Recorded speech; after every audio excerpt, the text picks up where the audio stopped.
like Gerard the completionist. He's gonna, after the scandal thing, he's gonna come out as trans and be like, I'm complete. I'm doing both tracks in life. I'm gonna be a woman and a man at the same time. I'm gonna do every quest line.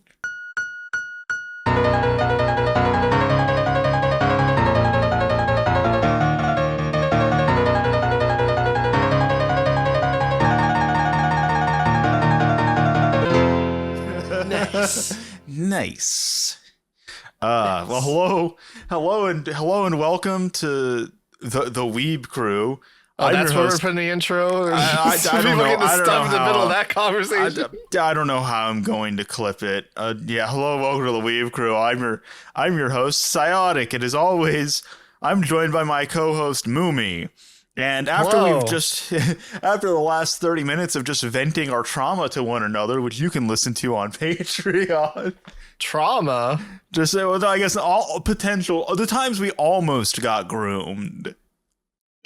Oh yeah, that's traumatic because I missed the opportunity. You missed your shot.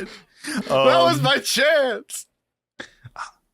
How fitting for us to then, be talking about Tatsuki Fujimoto, what's the title, like 17? So that's why we're transitioning into the. That makes sense. Or do you want to talk about? I guess we did watch Virgin Punk in the theaters. We keep seeing movies in theaters now. We're becoming normies. Oh, so that's why we're talking about this, because we're Virgin Punk. I'm going to go see. I think I'm going to see Angel's Egg in theaters this week as well. So I'm just going to the theater every week now. You know, it's just becoming a regular old activity for me. Yeah, I'm not going to be going to see Angel's Egg in theaters this week. I need to save money now. I don't have a job anymore. Guys, please donate to our Patreon and help Mumi pay for his kidney dilation. He's recently been laid off, and he really needs the money. No, I guess terminology matters. I wasn't late. I was just fired. It's fine. Just fired. Just get the fuck out of here. It was like, I'm tired of seeing you. Mind you, he was in fact fired because of this podcast. So again, show your support. He's getting up there in years too. He needs to raise money for his colonoscopy. Hey, you joke. I will be posting more stuff on the Weeb Crew account now. So this is true. Hold on. I mean, how many fucking likes is that fucking ass post up to now? Too many. Oh my fucking god! 27,000 likes. Really is just that? Is it just that easy to just post like a anime ass on Twitter? 342,000 views. Yeah, literally doing it sarcastically. And it doesn't matter. You know what they say? Ironic shitposting is still shitposting. I guess it really is. You know, intent does not matter on Twitter. Even though I'm literally quoting that fucking Chibi Reviews tweet, and I was low key hoping to get like, oh, people are gonna fucking like hate on us or whatever the hell. And then the idea was, they click on the profile and they see, Fujimoto really said trans rights or whatever, and then it's like, oh well, I guess I don't know what to fucking make of these guys. No, it's Twitter. They don't. It's just nothing. Yeah, they see ass, they pick like. It's click fine. Like and they keep scrolling. I mean, I guess I do the same, but yeah, you should know. Yeah. Hold on, just scrolling through. Thank God, likes are no longer public. If likes ever become public again, we are so screwed. I've looked through our likes. They're not that. They're not that bad. They're not even like entertaining enough to talk about. It's just like, yeah, right. It's not like I'm liking. Like fecal matter shit. I feel like a quarter of them are just fine Luigi. Like if that fucking Grums guy can be outed for making like softcore mud wrestling pornography with like fat women or something, I think we're totally fine. Do you know about that? Do you know what I'm fucking talking about? I'll explain this to you later so I get it right. I don't want to like look it up on the pod. It's something really fucking fun. And then I'll show you what he looks like and you'll be like, oh, it all makes sense. But yeah, we will be posting more. We will be posting more stuff on Weeb Crew. Yeah, maybe get some more videos, some more shorts or something. If you ever wanted the Weeb Crew to be full time, You have 6 months. Yeah, 6 months of full-time Weeb Crew act, maybe potentially more if it ends up working. That's what I'm saying. You got 6 months to make it happen. 6 months to make it work, baby. Let's fucking go. Starts now. We're on the clock. have like a countdown timer. That'd be funny. 6 months to make this a job. I feel like that is just a YouTube video in and of itself. It's like, I have 6 months to make YouTube my job. If not, the pacemaker in my heart will die, because I can't afford medical insurance. That is just a Mr. Beast video. In Biden's America. In Biden's America. That is just a Mr. Beast video. I have 6 months to make YouTube a full-time job. If not, Mr. Beast will kill me and my family.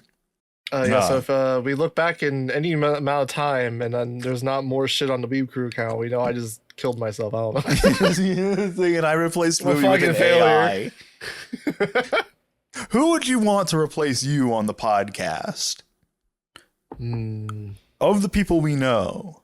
Oh, I have to know. Oh, I was listening to Matthew McConaughey. Or I guess anyone. Who would you, if you could have anyone to replace you on this podcast, who would it be? Matthew McConaughey. All right. You think that's his only contribution to any conversation. And then if I die, I want to be replaced by Michael B. Jordan. So then the podcast is just. I mean, that would still be salvageable at that point. Okay. If I get replaced by because that would be the appeal. It is Michael B. Jordan explaining anime to Matthew McConaughey, and he's just like, oh no, we're just both got replaced. Okay, yeah, no, we both get replaced. I get replaced by Michael B. Jordan. You get replaced by Matthew McConaughey, and that's now the podcast. The Weeb Crew just continues on without both of us. We go do other things. We're not even dead. We just go do something else.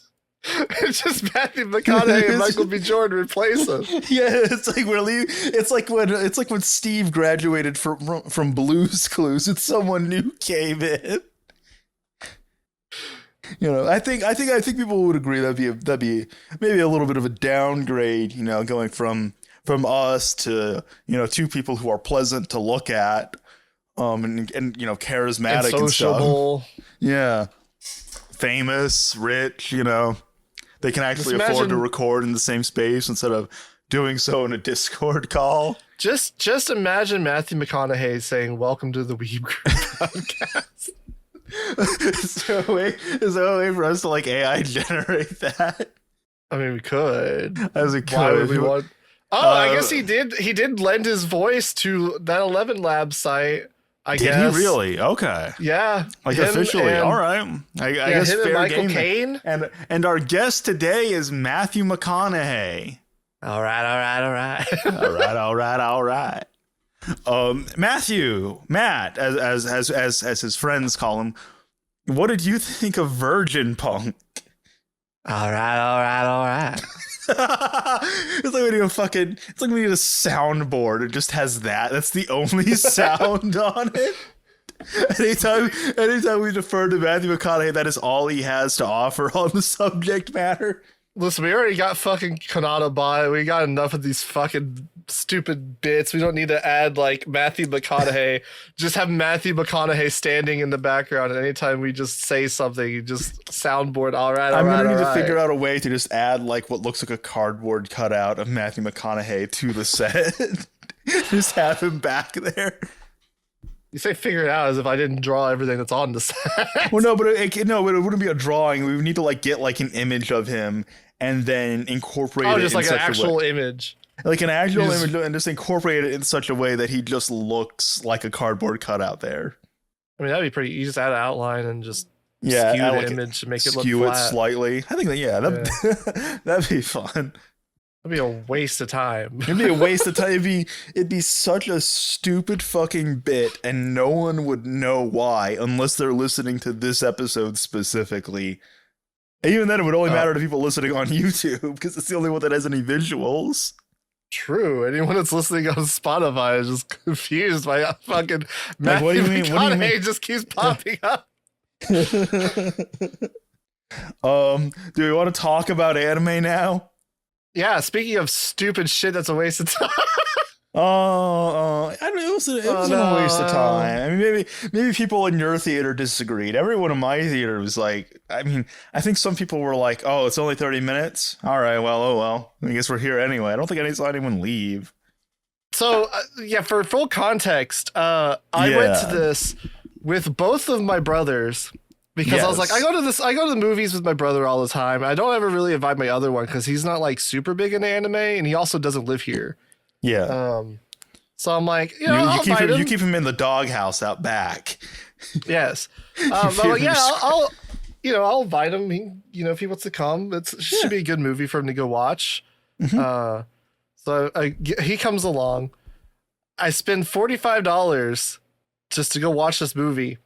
Mhm. I $45 felt for bad 3 tickets basically. for 3 tickets. Yes. Yeah. I felt bad because I was gonna take them to eat beforehand, but I ended up being late for getting off work, Mhm. and then I also did not know it started at 6:30. I was thinking it started at 7. So basically, we got there right when the movie started. So I was like, oh, I'll just go ahead and like buy popcorn, Mhm. And so I spent like $30 on popcorn and drinks for everybody. And then it was like 30 minutes long. And I was like, oh, this is the most expensive like 30 minutes I've ever spent. So for context, I mean, that's kind of the weird thing about reviewing anime like this in when it's in theaters, is because by the time we get to talk about it, it's already left theaters. So we can't just be like, by the way, if you're gonna go see this movie, just know that it's like 35 minutes of actual like anime, and then the remaining hour or so is a making of documentary, basically.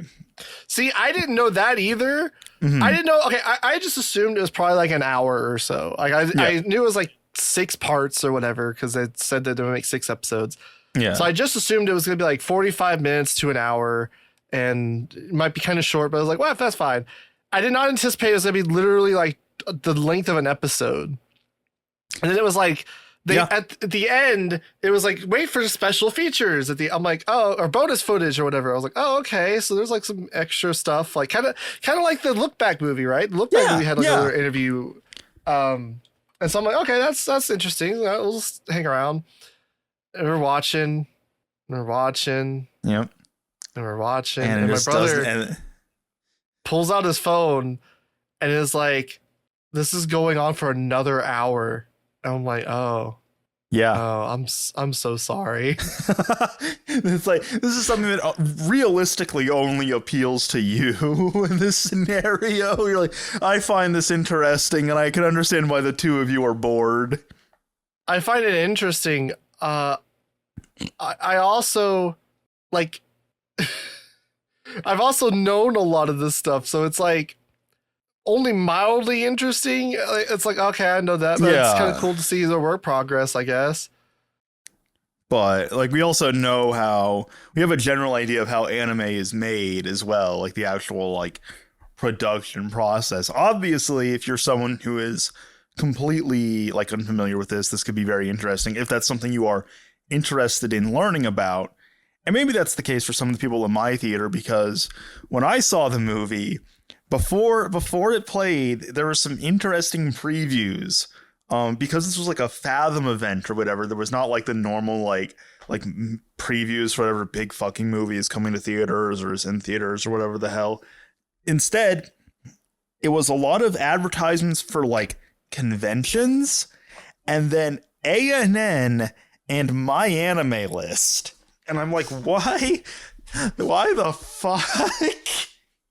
Yeah, I don't even know if they did that for our theater because we didn't make it in time. Yeah, you just got there late. I was like, speaking of, I was pissed off that it took like 20 minutes for fucking Chainsaw Man to start. Oh yeah, and then this fucking started on the dot. And I'm like, what the fuck is wrong with these theaters? It's always inconsistent, and I think the way that I figured it out is that if it's through like Regal or AMC or whatever, and I go see the movie, then there will be like a buffer zone of like 20 minutes of previews. But if it's like a specific like event showing like through Fathom, then there won't be really that many previews beforehand. I think that's how it works. I could also be completely and totally wrong. But yeah. So it's only 35 minutes, and it's not a complete story. And watching it, I was just thinking it would be funny if that was it. If it took 10 years to make 35 minutes of animation and has all this plot and just like setting stuff up, and then it just doesn't get resolved, and it's just like I was like, oh, it really is just like an old OVA. Yeah, like California Crisis or something, or it just ends partway through and they didn't make any more. But no, I think there's going to be, it's like 3 parts or however many parts. I don't know if the remaining parts 6. Do we gotta put the remaining parts in theaters? I hope not. Or if they do, I just won't go watch them if they do. Like spoilers, I guess, for my opinion. I didn't hate it. I thought it was fun. Yes. It's like really good visually.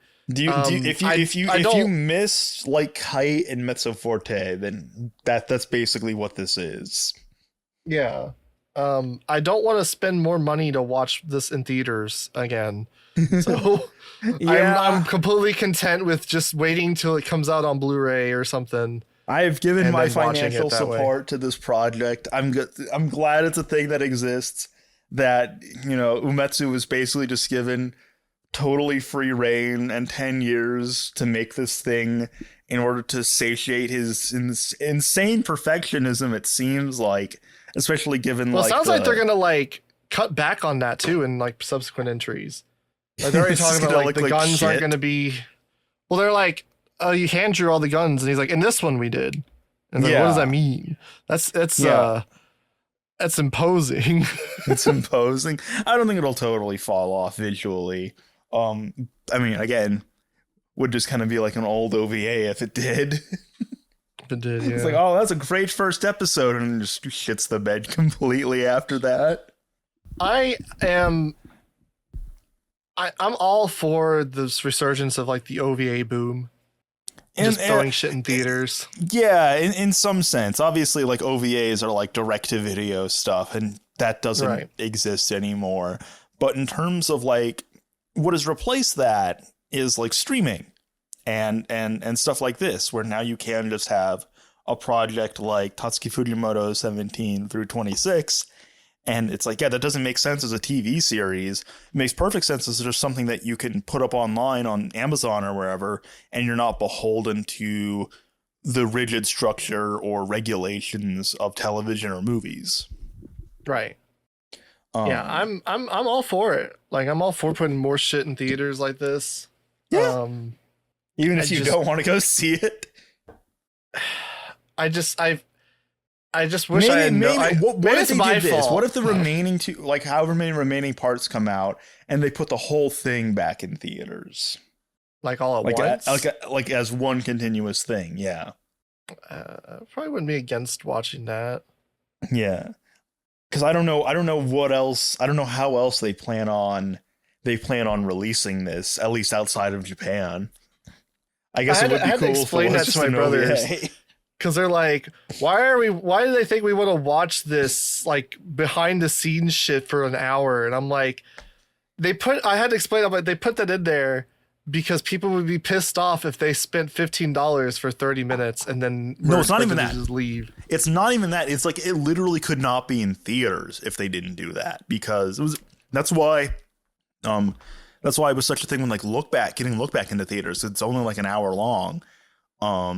And as a result, they needed to like add some extra stuff in there in order to meet that like 80-minute minimum that you need to get to put something in theaters, because that's how theaters work for whatever reason.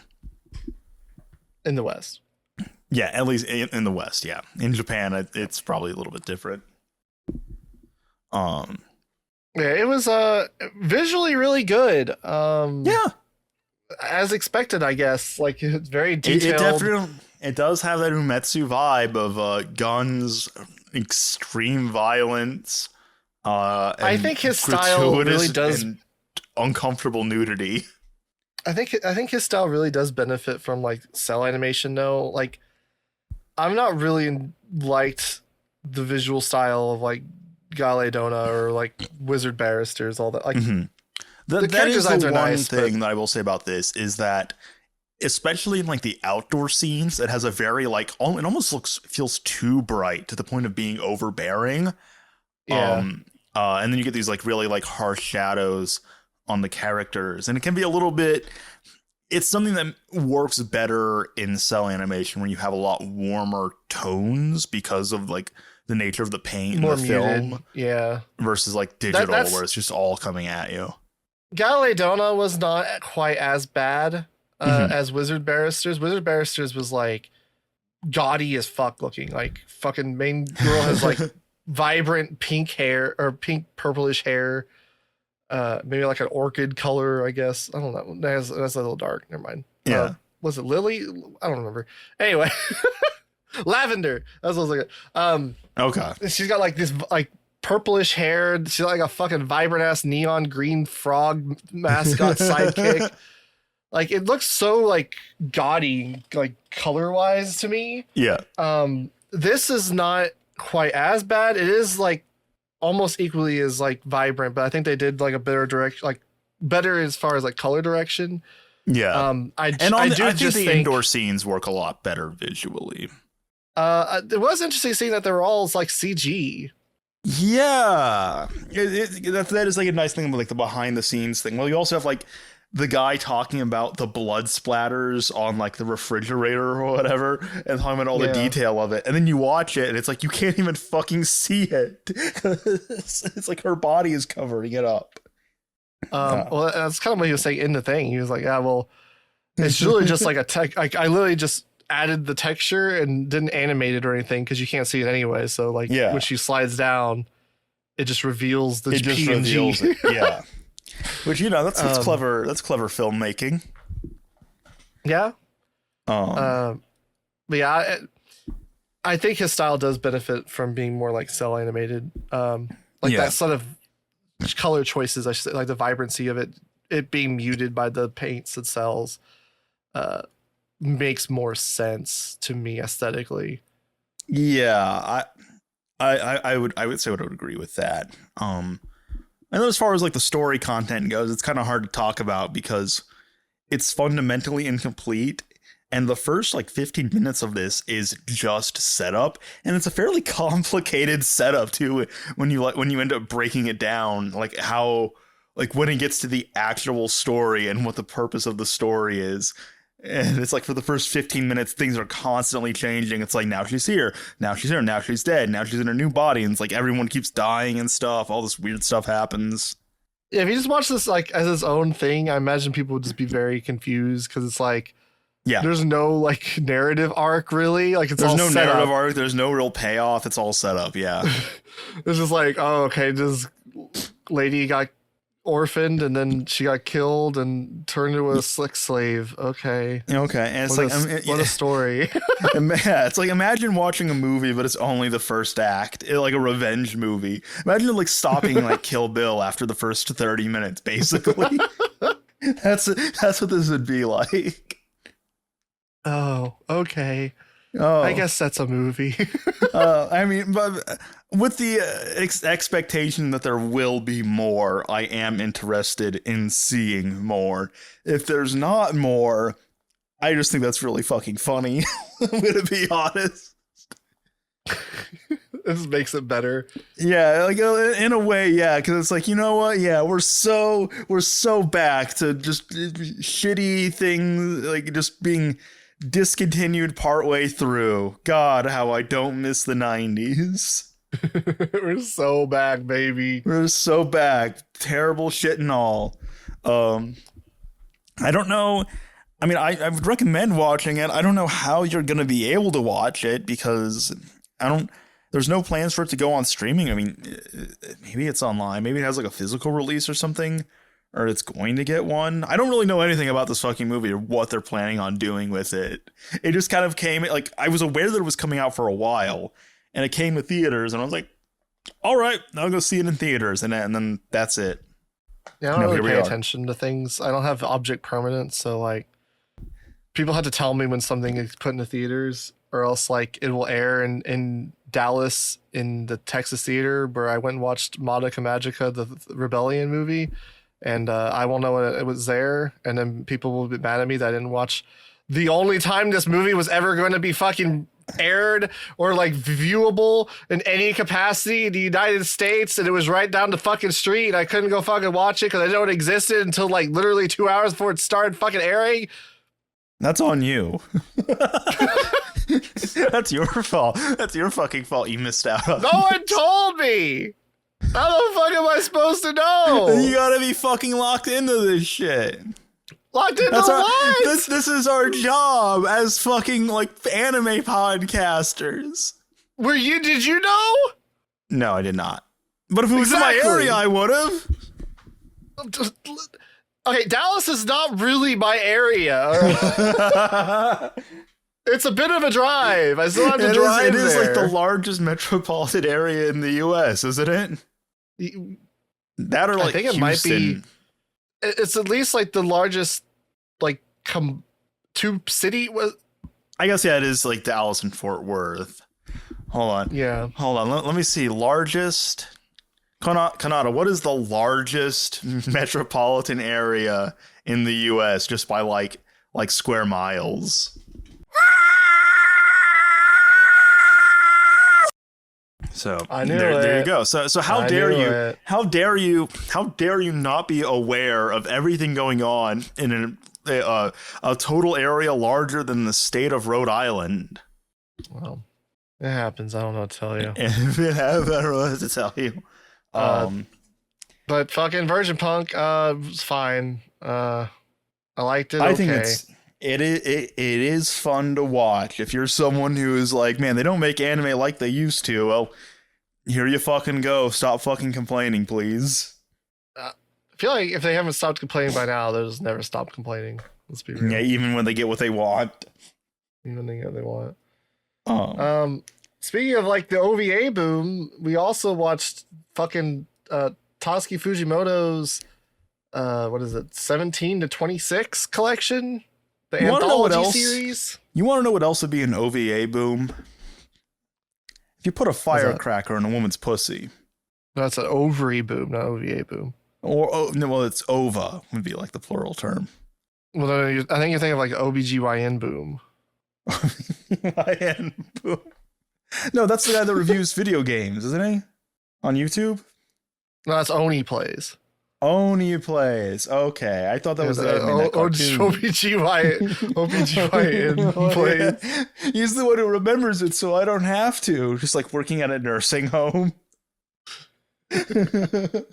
He remembers every pussy he's ever worked on. That's what nursing homes are gonna be like in like 50 years. It just has like the nostalgia critic playing on the TV. Hello, I'm the pussy critic. I remember him, so you don't have to. You know the fucking like Caretaker albums, but instead of like sampling old ballroom music, it's like YouTube videos like that. Oh my god. Anyway, yeah, Tatsuki Fujimoto. What did you I guess it's what do you think about this overall before we get into the individual shorts, I guess? Overall, I think it is greater than the sum of its parts. Like I think we talked about this a little bit after I like individual one of these quite a bit. Yes. Which we'll get into.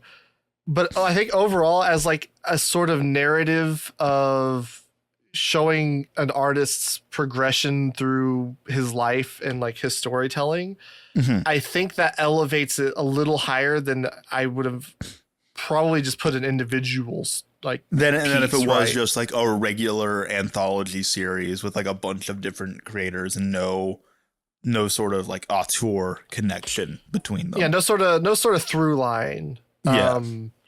I think that elevates it in a way that maybe not like because I think of like Neo Tokyo or like one of those fucking the Animatrix anthologies or Animatrix, Robot Carnival, like them just having even like Star Wars Visions, like that just being like all Star Wars stuff, like none of there's not like an interesting meta narrative, I guess, like outside of this is to me, like I have to consume this as like a full thing.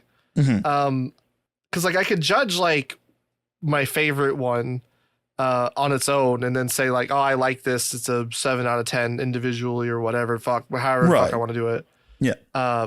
But it's I feel like you're losing a layer by not having them all kind of compiled together in this together. Like it's even kind of like formatted in a way that you're meant to watch them in succession with each other. Because like I noticed, like, was it 6 and 7, which is Wake Up as a Girl Syndrome and Nayuta the Prophecy or whatever. They were swapped. Those are like not. The Nayuta came first. Woke Up as a Girl's Syndrome came after that. But they swapped it because of like the narrative flow or like the tone of the shows or whatever. So like even they are kind of considering it as like a one holistic kind of thing. Fucking fly.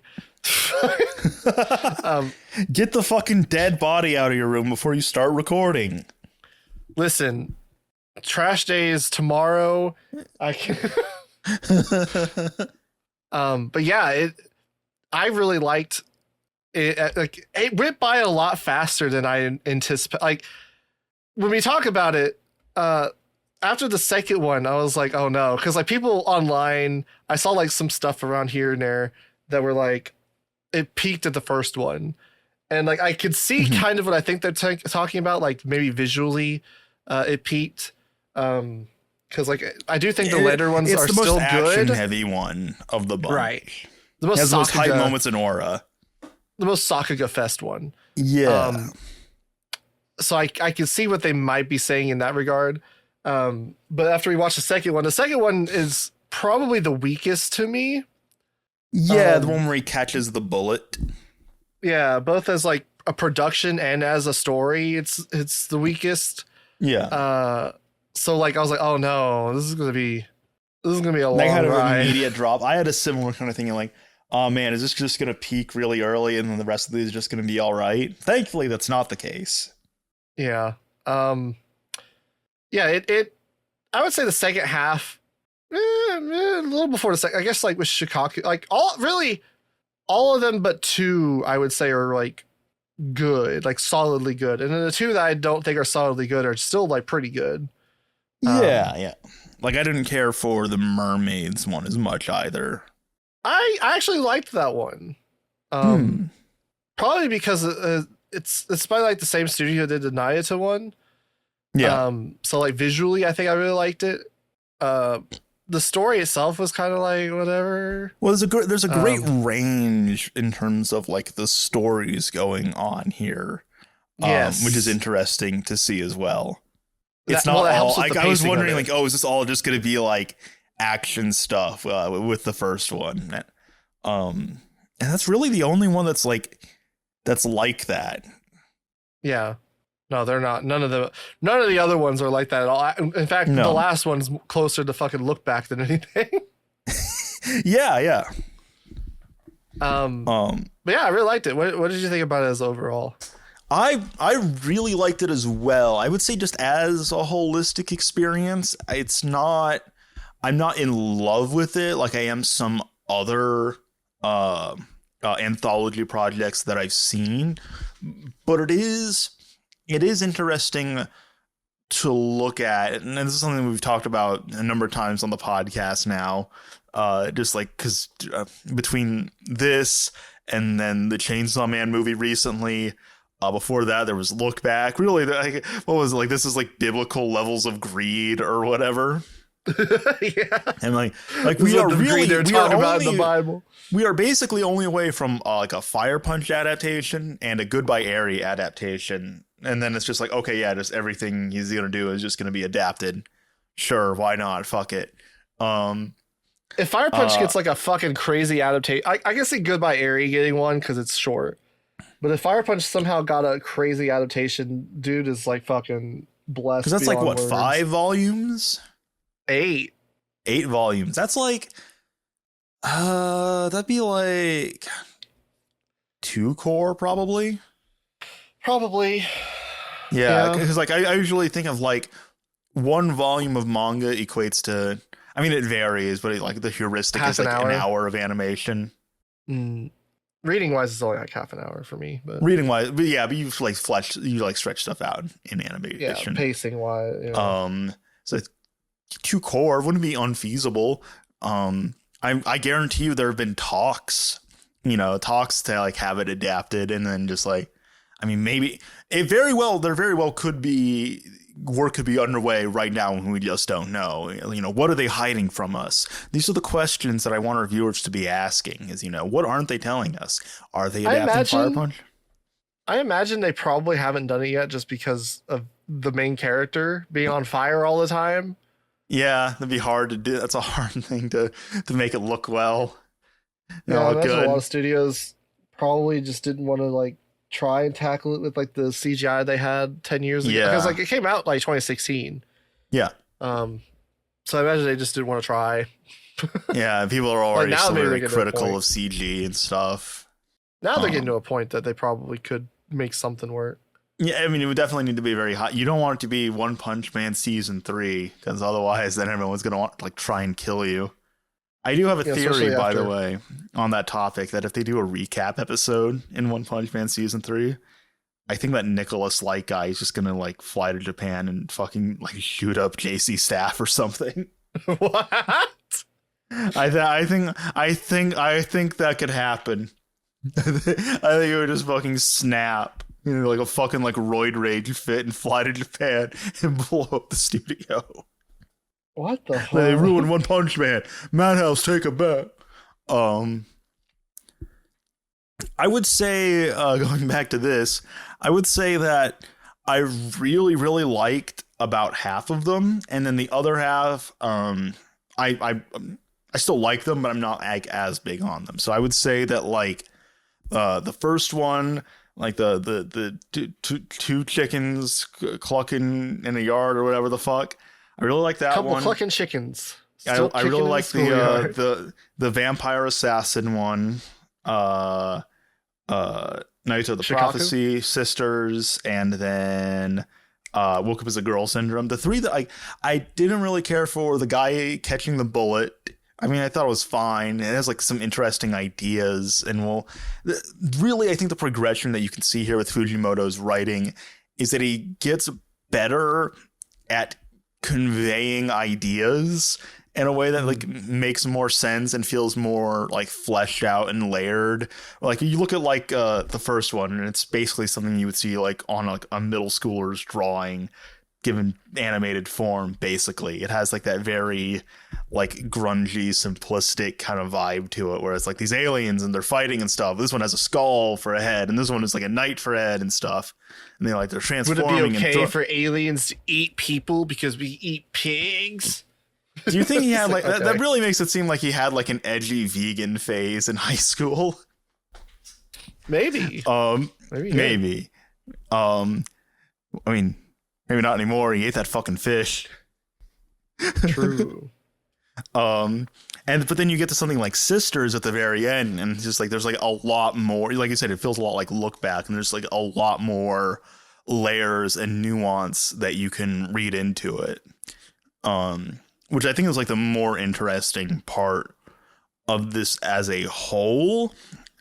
Because then it's like the one where it's, what is it, Love is Blind or whatever. That's like just like a very like simple, like just like high concept. Like it has one joke basically, and that's fine. It was basically that fucking like little 4-coma thing that she drew in Look Back at the beginning. Yeah, it has like that kind of vibe. Car wreck, and they're yeah.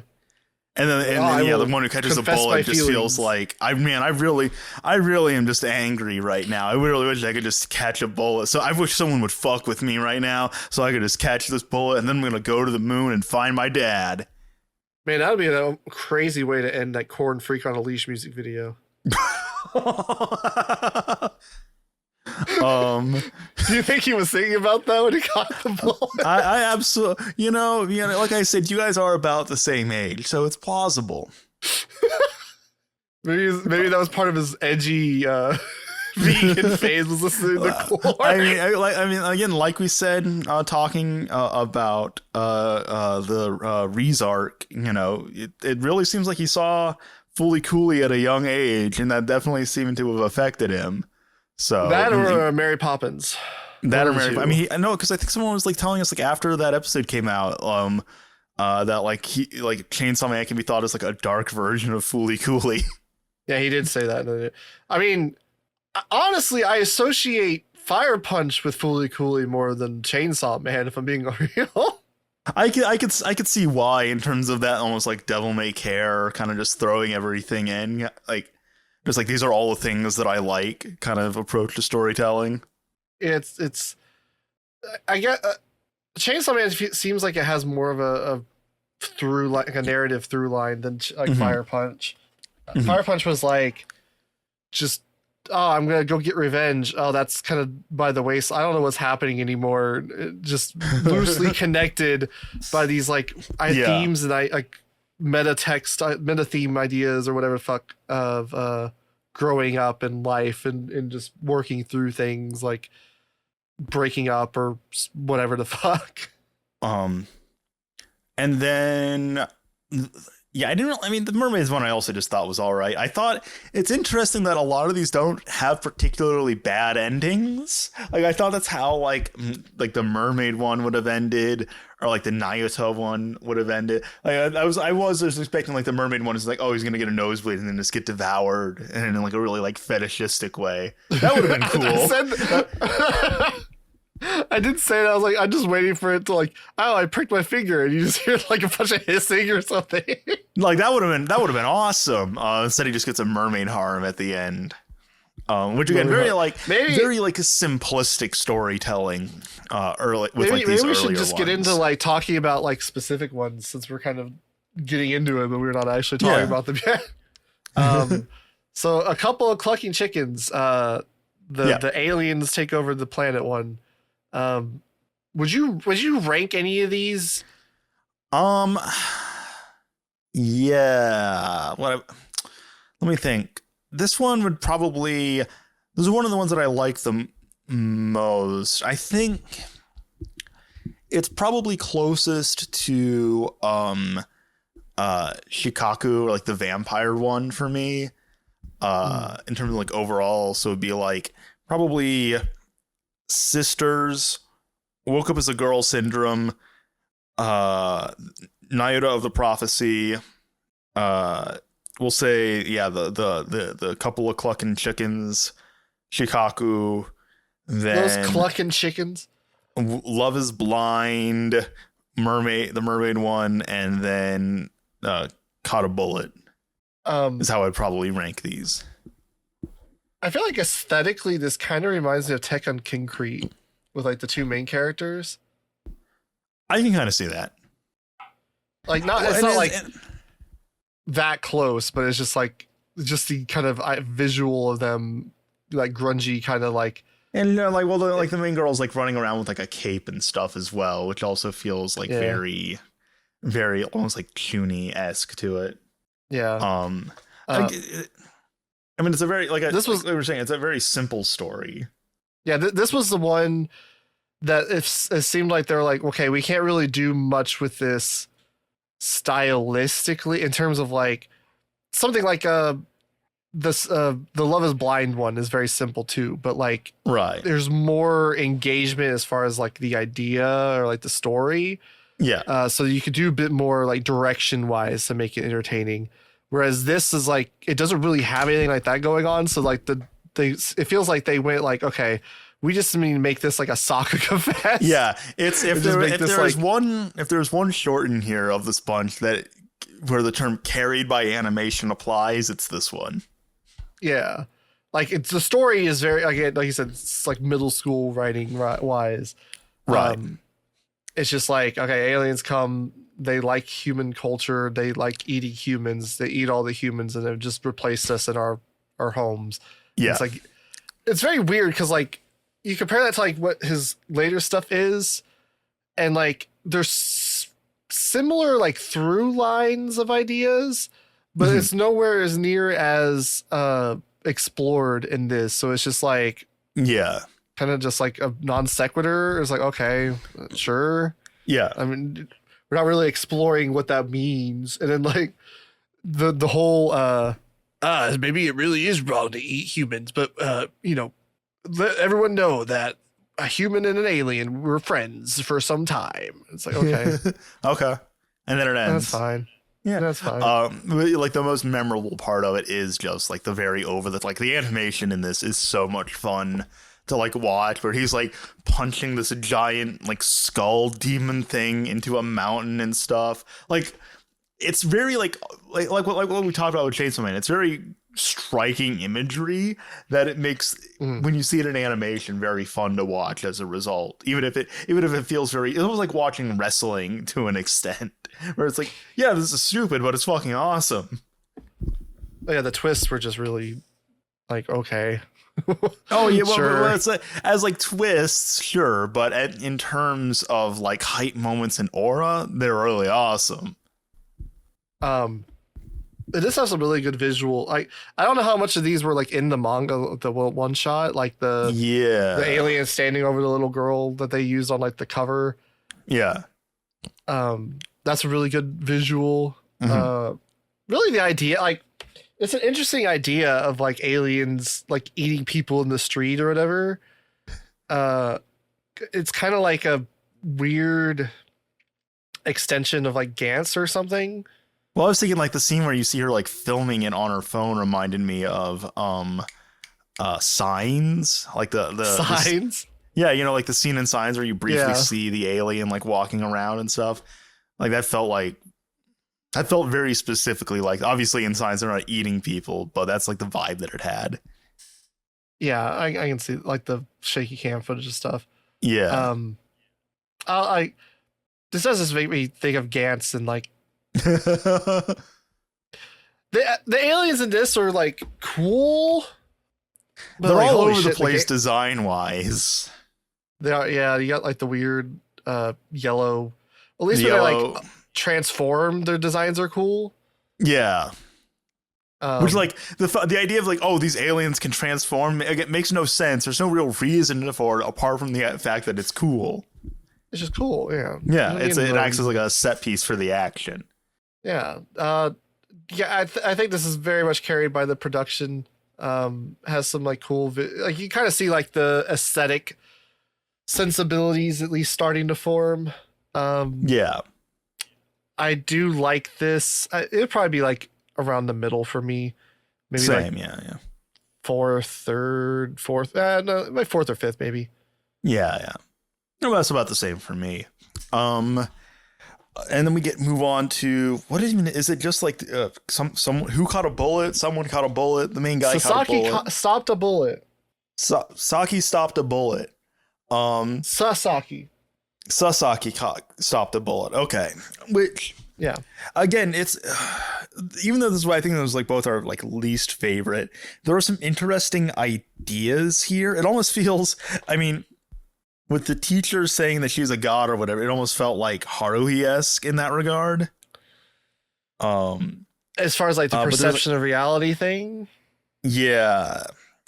And like, or are you talking about like specifically like a character that they like being a deity in the show? Well, there's layers to it in that regard, because there's like this kind of like obsession or like deification kind of thing going on as well. There's this idea that nothing is impossible. It's just that we discard anything that looks close enough to zero as being impossible. Again, a lot of like weird ideas that are all kind of coming together in a way that they don't quite all fit together. Is the thing, and it has a lot that it wants to say and is not necessarily the best at expressing it. How can you say it's impossible for someone's ghost to be on the moon? Have you been there? Well, I guess not. I guess not. So I'm just gonna go to the moon now. We'll go to the moon, which is the cover of the manga, because again, it's a very striking visual. again, even though this is my least favorite, I wouldn't say that it's bad. It's just not. No. It's very unrefined, and it does not have the production doing a lot of the heavy lifting like the first one does. Yeah, this was probably the weakest production wise. Yeah, I would say so. Yeah. But yeah, this was. I kind of got what you meant about like the perception being reality thing we're watching. Is like, oh, I'm a god, and that's it sounds saying to you is not to me, and they do the whole thing where at the end he's like, how did I stop that bullet? Oh, it's because I'm a god. And he's like, I've been stopping bullets all, and it's like, I don't. What? Oh, okay. Again, some sort of idea is there. It's just not particularly refined yet. He hasn't quite figured out how, like, these more abstract concepts, quite how to communicate them in a way that makes sense without necessarily just outright saying what the idea is. Right. Yeah, this is the least interesting one of the bunch. I don't know if I would say it's the least interesting as much as it is like the least well put together, if that makes any sense. Because, like, again, there are some interesting ideas here. It's just that they're not very refined. Right. But yeah, this is my 8th. Yeah. And then I guess similarly pretty low for us would be Love is Blind, which, I mean, I don't think this one is particularly interesting. I just think that it has a single idea and it does a better job at executing that single, very simple idea. Whereas it's just like you're so caught up in trying to confess to a girl that you're not noticing anything going on in your periphery, basically. Or you're just kind of like trying to like put it off because it's like, oh, the entire destruction of the planet or being mugged is secondary to the nervousness you feel confessing your feelings. Which, again, good idea. And it's not the best executed, I would say, because it still, at least for me, doesn't quite capture that feeling, but it is a very funny joke. And this is like one of the shorter ones. It's only like 10 minutes. So it doesn't overstay its welcome, which is another nice thing about this being like an O&A, is that these can all have very variable lengths. They don't all need to be 20 minutes. I don't think this would work for 20 minutes. It has, like I said, has one joke, one idea. It does it. It's funny. That's it. That's it. This is. I did peg the director as being from Shaft, though, when we were watching. Yeah, it. It is shamelessly Shaft-esque, which is like more than you could say about Sasaki Caught a Bullet. This one does have it's the same studio, I believe, but this one has a much more interesting visual presentation style. Even though it is still like very limited in its animation, it's doing a lot more like weird, quirky stuff with the direction that is fun. You did get a head tilt. Oh yeah, you do, yeah. Yeah, like there are even some like Shaft-esque like title cards throughout as well. Yeah. Which also adds like a layer of like enjoyment to watch because it is just so like silly with how it handles that. It doesn't necessarily tie into the themes of the story per se, but it does just add like another thing to appreciate about it. Yeah, but it's like 7th. It's the second worst. yeah, not bad. Just not one of our favorites. But then you get Shikaku, which I think might be your favorite. Why? Why do you say that? I don't know. You seem to really like this one particular shot you posted on Twitter. And well, it seems like a lot of other people also really like that shot. So, yeah, a lot. Again, but 27,000 people to be specific. 27,000 likes. So 7,000 bookmarks. But again, this one has a very, very simple concept, but the execution here is getting better. And I mean, also the production on this one, I would also say is just better. Where like the idea is, okay, we have this assassin. He's kind of a sociopath. He doesn't really understand right from wrong all that well. Abusive upbringing. She has been assigned to kill a vampire. This vampire hires her to get her to kill him because he wants to die. And she can't figure out how to do it and ends up falling in love. What a wholesome story. It really does go to show you that there's someone for everyone out there. Yeah. Which I think it does a better job than something like Love Is Blind in terms of just taking these like simple ideas and then just ramping them up to 11, like to the point where she's proclaiming her love from like the rooftop while getting like shot at, her ear gets blown off and stuff. I'm like, that's it. That right there is how you fucking do it. That's how you do a love confession. Yeah, that right there is how you fucking convey that emotion. Girl was really cute. She's voiced by Kanahana Zawa. Yes. That's about all it has going for her. I think it's just cute girl being kind of psychopathic. Don't really get anything out of the guy. He's just a vampire guy. Well, it shows that he's getting a better sense of like understanding like what appeals to people, and like the kind of like incorporating these sorts of like moe elements into his characters in order to make them like more appealing and more attractive and stuff. Which you don't necessarily have that in the previous ones quite as much, or even at all to some extent. And here it feels like he's much more, it almost feels like he's getting smarter about playing to the audience, essentially. He's fine tuning the moe. Yes. And again, like I think that is the main appeal of this one, is that it is just like it's very cute, it's very over the top, it's very funny.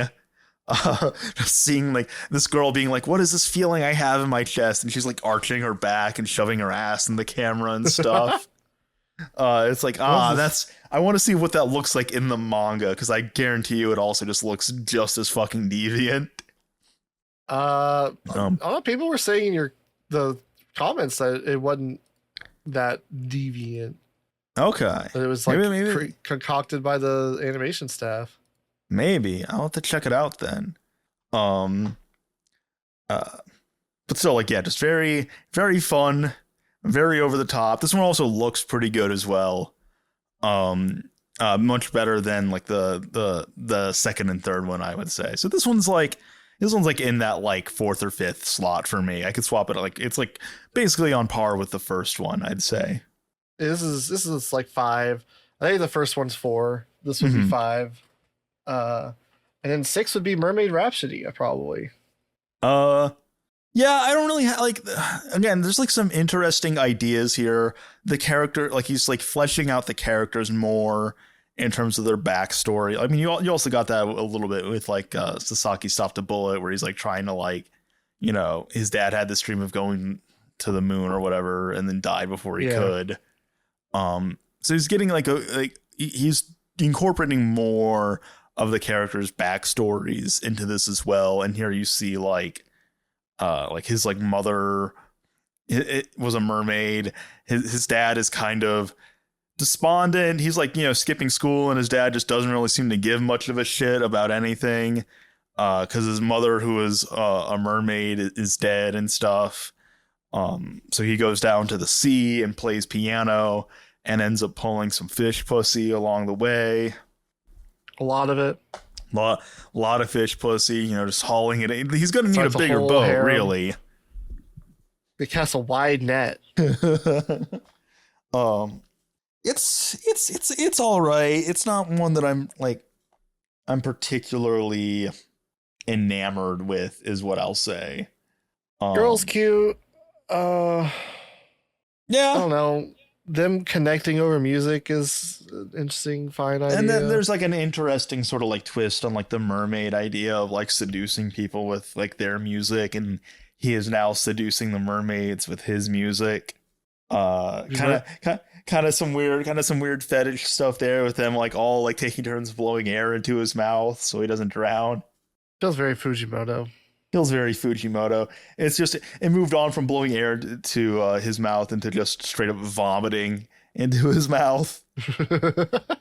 Yeah, I don't know. This is not as. I don't think any of these are really as deranged as his stuff would end up getting. Now that I think about it, Which is interesting because Fire Punch is like a published manga that was like serialized in Jump Plus, so you would almost feel like there he's like more tempered, and then these are like would be more insane because he doesn't have like anything holding him back. no.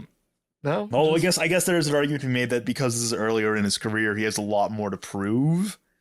Whereas by the time he gets to like Fire Punch, he's like, all right, well I'm here. Let's see what I can get away with. Damn, it is crazy to think that he was doing this for like 9 years before Fire Punch. Well, when did Fire Punch start? 2016.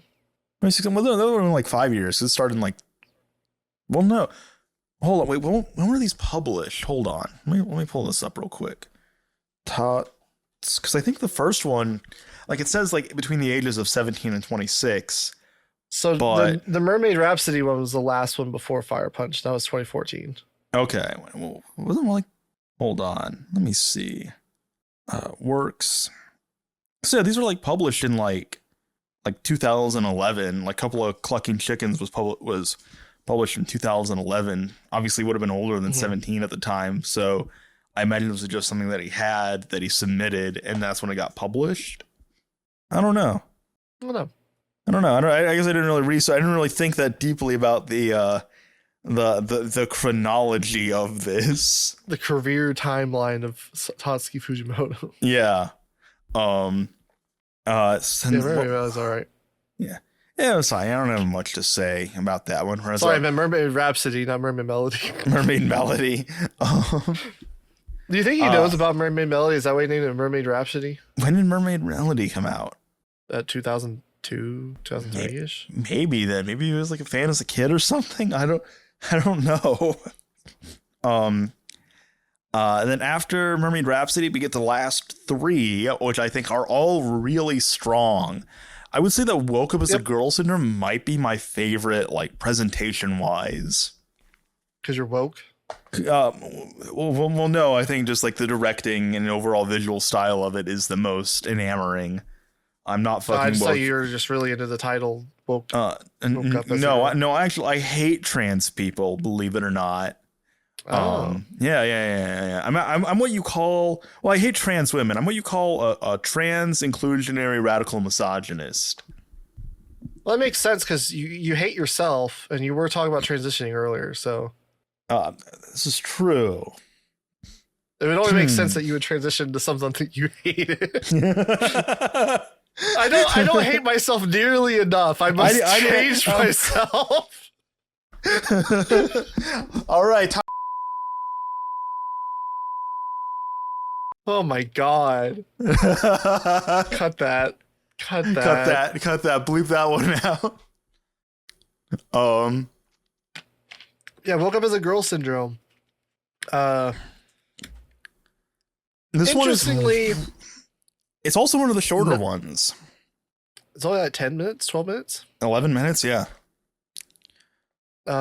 Interestingly, not as it's like a typical kind of gender bent story. Except that he it feels like it's like a bit cynical about it. Well, it emphasizes like the Kafka-esque metamorphosis body horror that would be. Well, I was saying that, but also like the reaction people have. It's like if people hated you or thought you were like some effeminate femboy or something before, their opinion is not going to like better just because you're a girl. Now it's going to be like, oh, well, now we can fuck you. You mind if we just like gangbang you or something? And, like their bullying just like doesn't cease. It just now changes to sexual assault. Like, oh god. It does a great job at being profoundly uncomfortable. It's like Onimai if he didn't just change identities. He had to go to school as a little girl and everyone's like, oh, we fucking hate you. Let's Well, it's like the anti-Onimai in a sense, where, you know, Onimai, the joke is, oh, he becomes a girl and then it solves all of his problems. And this is more like not having your body align with, you know, like your gender in your head is a profoundly uncomfortable and unpleasant. Like, this isn't like even like a trans specific thing. I think like if you're like a cis guy, for example, and you're just a dude and you wake up and you were a girl and suddenly you didn't have your penis, I feel like that would be weird. I feel like that would be like, oh God, I don't like how this feels. You know, it's not something that like you need to be trans in order for that conceptually to resonate with you. Obviously, if you are trans, this is going to hit a lot closer just in terms of like personal experience, given the subject matter. Which is very funny seeing people try and deny that when it's like, it seems so obvious. Listen, if I woke up as an anime girl, it'd be fine. If I had to wake up as a real girl, I don't know. It'd be kind of weird. I don't know. You're now waking up without a penis, and you are now lacking a dimension. You are now flat 2D. Yeah, but the world is now lacking a dimension, so it's all just kind of more, you know, Flanderized. So I just get I just get to go eat tea and cakey. I could do with being a 2-dimensional girl. But put a 3D woman, that's a bridge too far. Listen, I have nothing against 3D women.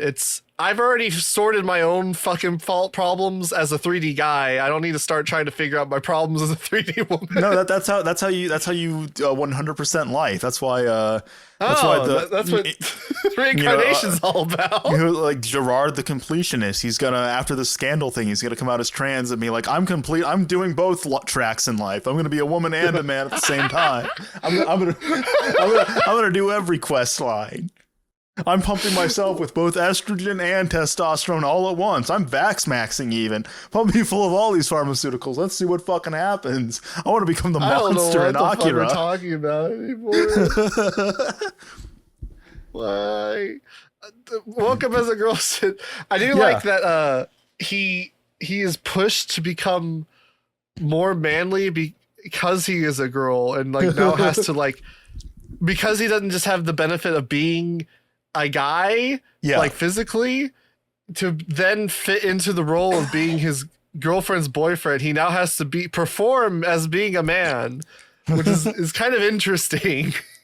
There's a lot, again, well, this is like where we start seeing like he's getting like a lot more ideas and is able to work them into a story much more efficiently, it feels like. Where I mean, like, the characters will, like, outright say certain things, but then, like, there's a lot more that you can then read into that as a result. It's like, what is, like, the last line of it? It's like, it wasn't until I became a girl that I realized I had to be a man or something. Something like that, yeah. No, that line goes hard as hell.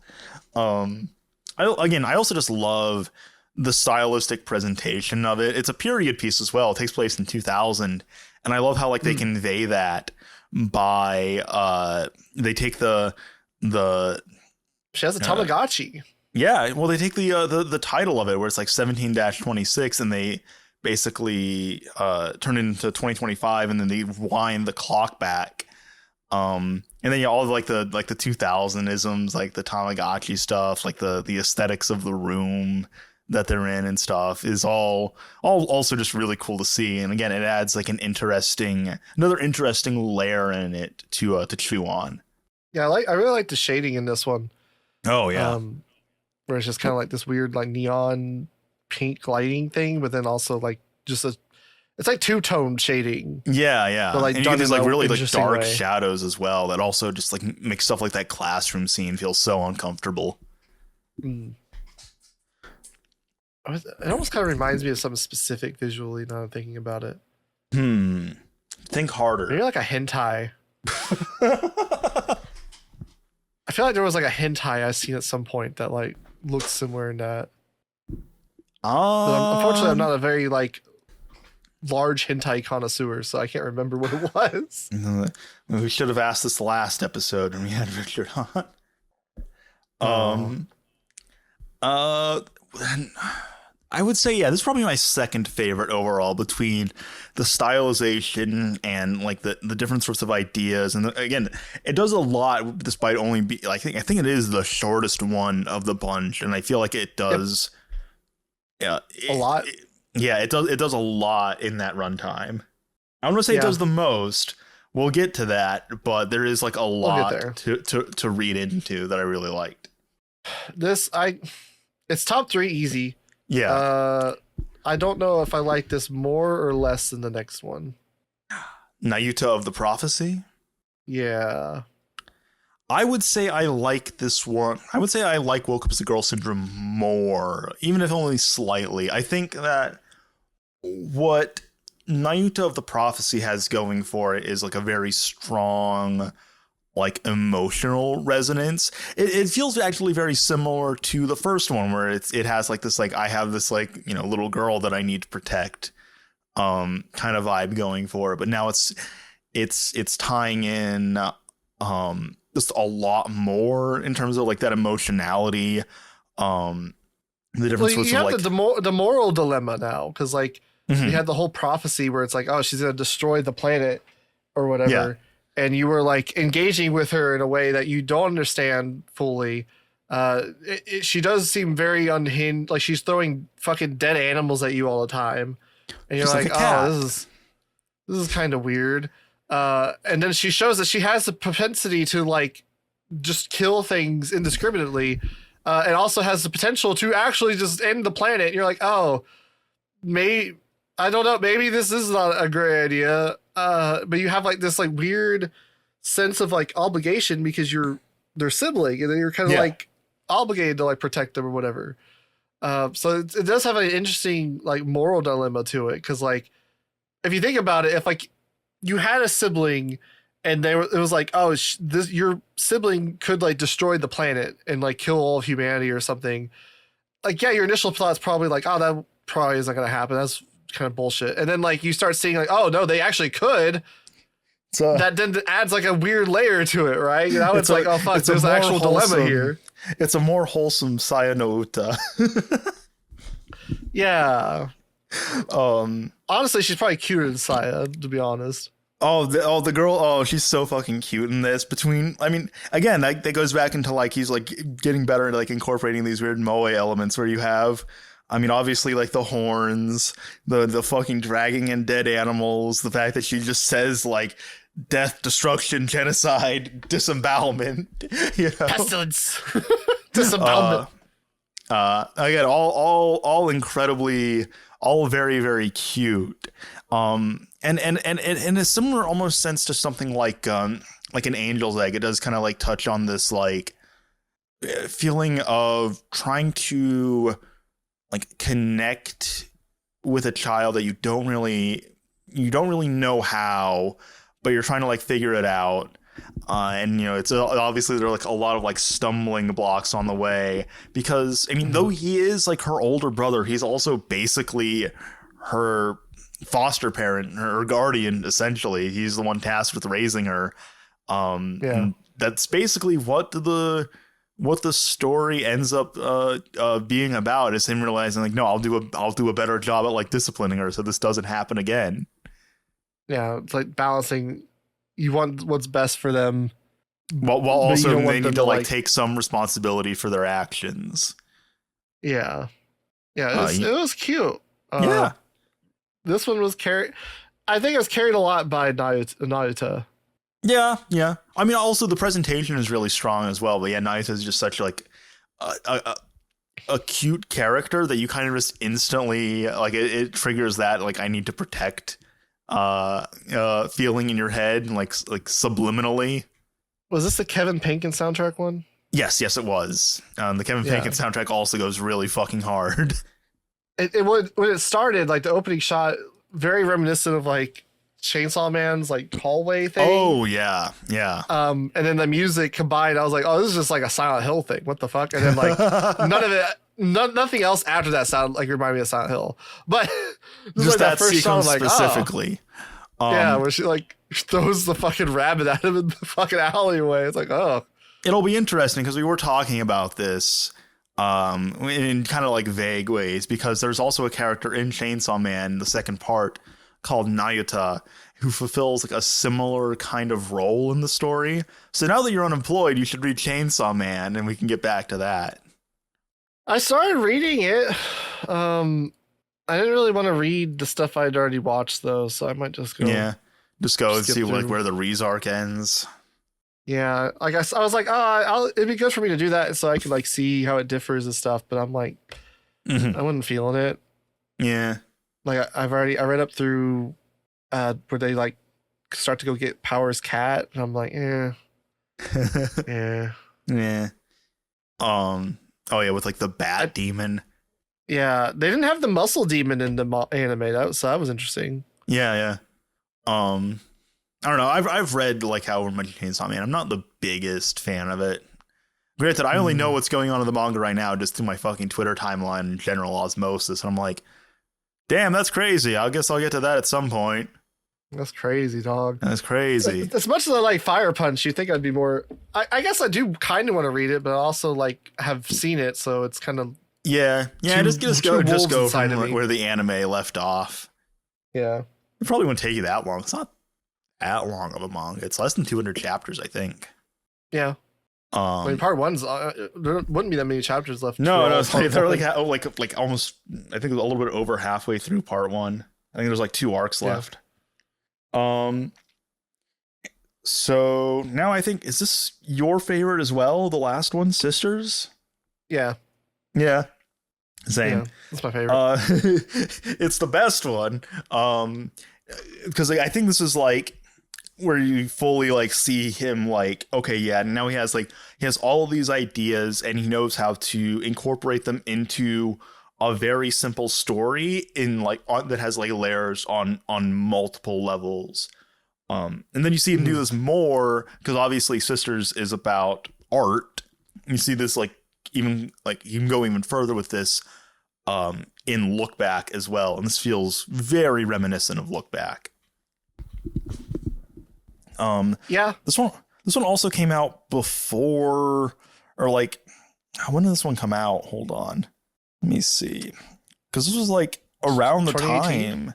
Yeah, so this would have been around the time of Fire Punch, and then when did Chainsaw Man start? Was that? Fire Punch would have been publishing, yeah. Yeah. When Chainsaw Man started, like what, 2019, 2020? Let me see. It was started in 2018. Wow. So yeah, now you kind of like have him like he's like fully in swing as a publishing author. Which also I guess also would have been the case with Woke Up as a Girl syndrome as well. Again, this one is like, I would say that this one and then probably Woke Up as a Girl syndrome are the two that I would say are like legitimately great. Also, what's really funny, by the way, is that because to just explain the premise, it's about 2 sisters at an art school in Japan, and the younger one does a painting of the older one completely naked, and I guess it like wins some competition at the school and is like now hanging up in the school for a full year. And when and the anime is completely uncensored, mind you. There's a scene later on where the older sister is now drawing the younger sister naked, and we just see her fully naked.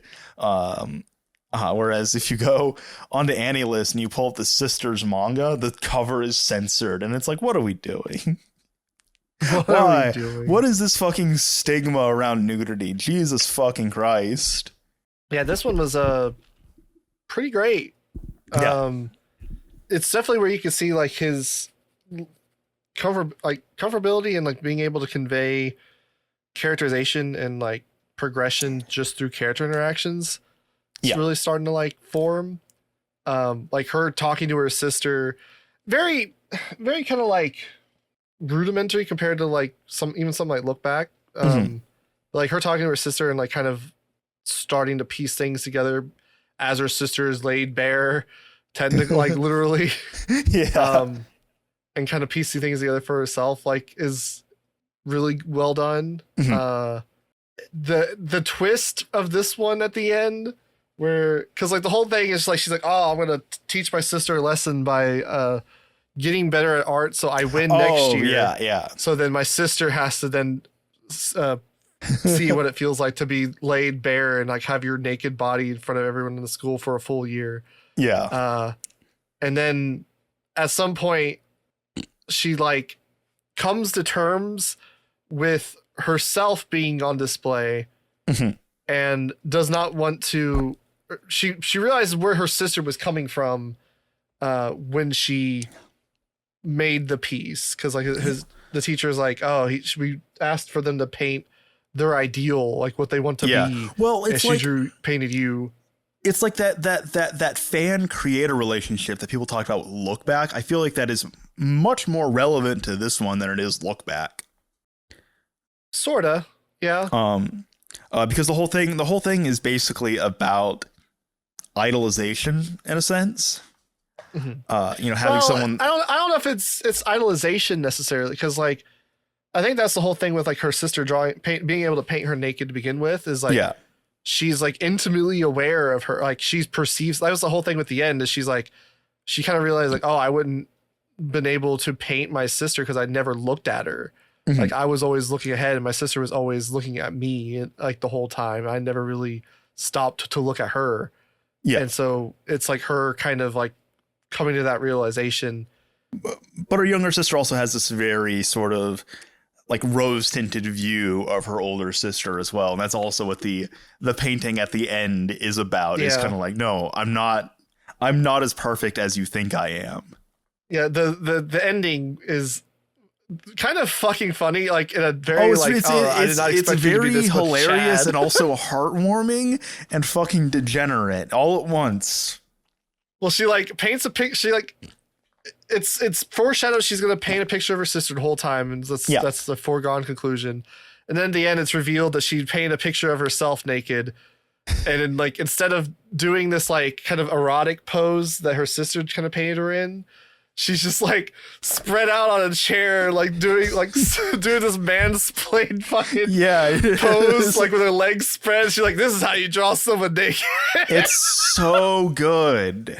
It's such a great. It was such a good fucking reveal. I was like, "What a fucking Chad." But again, though, there's like so it's like it's hilarious, it's absurd, but there's also so many layers to it as well. Yeah. And it also touches on this like just really uncomfortable aspect of just being like exposed not on your own terms as well.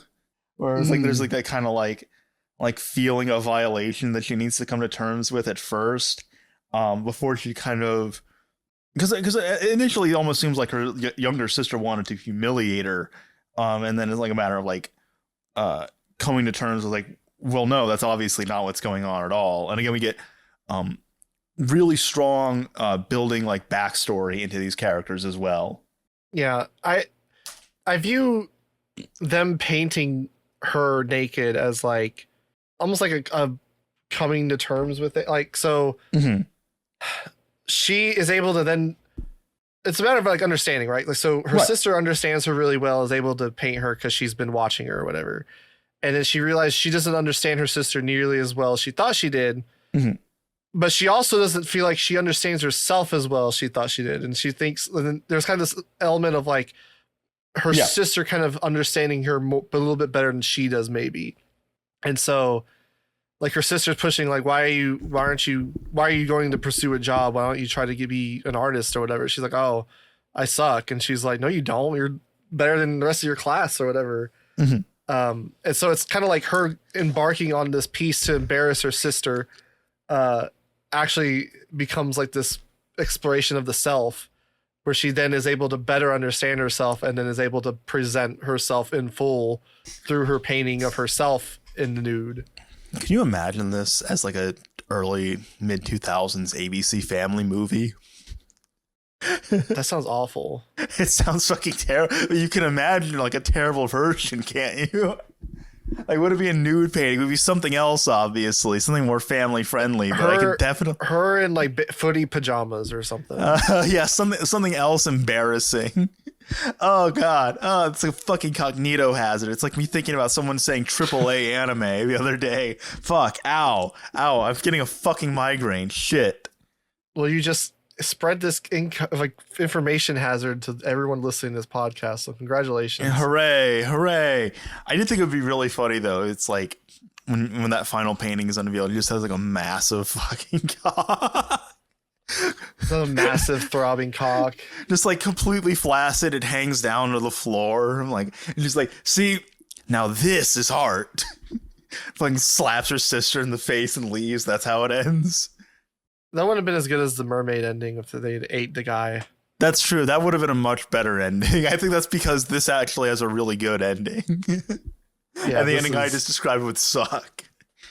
The ending you described would be fucking dumb. It would be fucking stupid. See, that's why I'm not a mangaka. But I do really enjoy seeing the progression of like his writing. Yeah, I think fucking chickens to sisters. It's really like it's not necessarily you are particularly aware of going from like short to short. There's no like massive leap.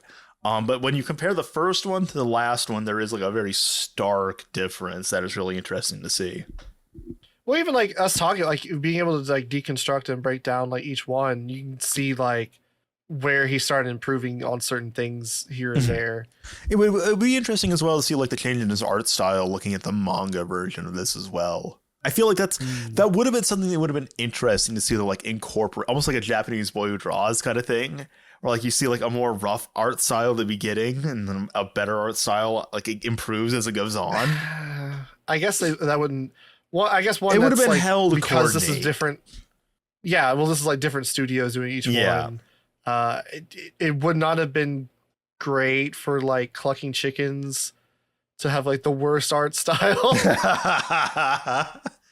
You would basically be kneecapping the worst one writing wise. Yeah. So I was like, it'd be interesting, but I'm good with what we got. Right. Honestly, I was really surprised by how much I liked this. I guess this is a series. I am comparing it to other series this year. This is an anthology series, but I mean, I ranked Young Animator Expo back in 2014, so I didn't have a problem ranking this one. I got it in my top 5 of the year. Really? Not including movies. Yeah, this might be in my top 10. I'd have to like sit down and take a look. I mean, like not including movies. Not including movies. It would not be. Yeah, it would not be in the top 5. Yeah, that's why I need to like sit down and take a look and think about it. It probably is in my top 10. But yeah, I mean, go check it out. It's on Amazon Prime or whatever, or you can just fucking pirate. Who gives a shit about fucking anything? I feel like people are like, anyone that's been following this podcast is like, yeah, Mumi's just becoming a Fujimoto. That's been the arc over like the last month and a half or whatever it feels like, ever since you fucking read Fire Punch. Yeah. Like it started with Look Back, which was like a year ago, and then like progressed.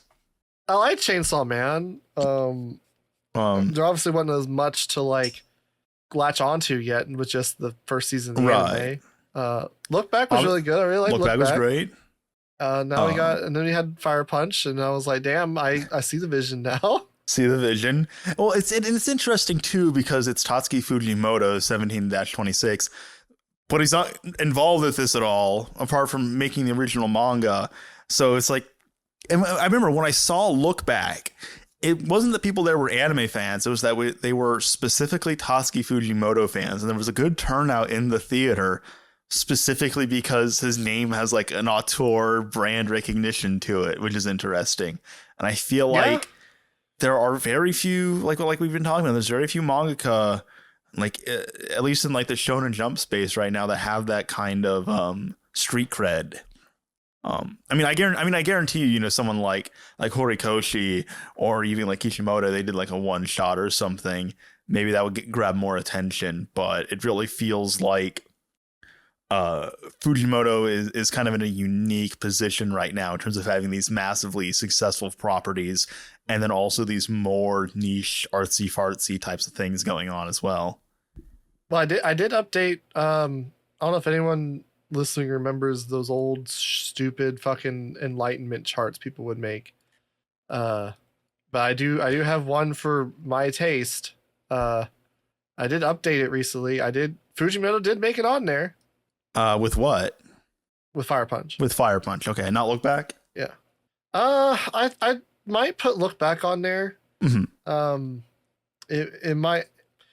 The Enlightenment chart one's a bit harder for me to like curate because it's manga, anime, and video games on the same chart. Mm-hmm. So it might replace something like fucking Hyoka or Lucifer and a Biscuit Hammer or something, but I don't know. I'm looking at Kishimoto's output, and it's almost entirely Naruto shit. Naruto and Boruto. Yeah. What about the author of Attack on Titan? Has he done anything? Attack on Titan's been like done for a while now, so has Isayama done looks like a story credit on something, but not art credit. Oh, this is I don't know what the fuck this is. What the fuck is this?